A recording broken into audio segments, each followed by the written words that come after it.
مرحبا حبايبي، شلونكم؟ مشتاقة لكم، رجعت لكم من فيديو جديد. بداية حديثنا ما أحلى الحديث إلا بالصلاة على النبي. صلوا على النبي حبايبي عليه أفضل الصلاة والسلام.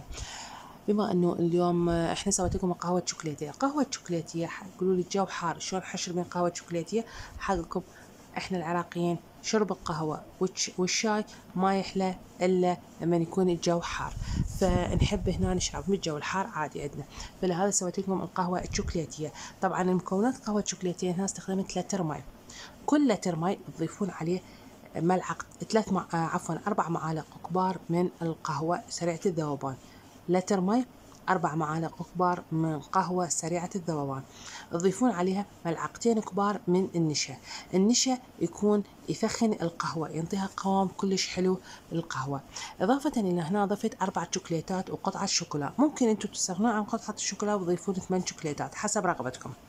إضافة هنا ضفت أيضا المبيض. المبيض هنا لازم تستخدمون 3/4 الكوب مبيض.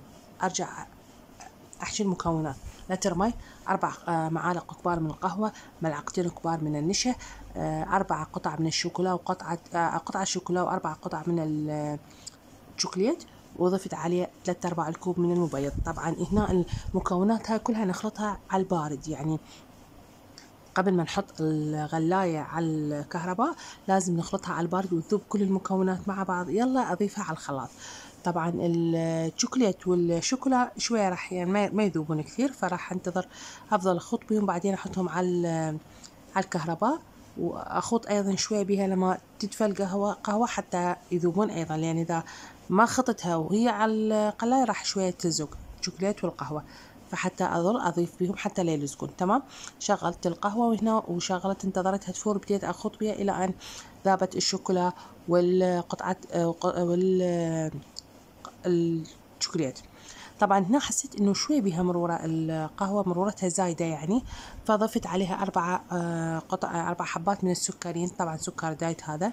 انتم اذا ما حابين ممكن تضيفون قطعتين شوكولا ايضا، او ممكن تضيفون ملعقتين من الشكر حسب رغبتكم، او ممكن تستغنون عن هذا كله ويعجبكم الطعم.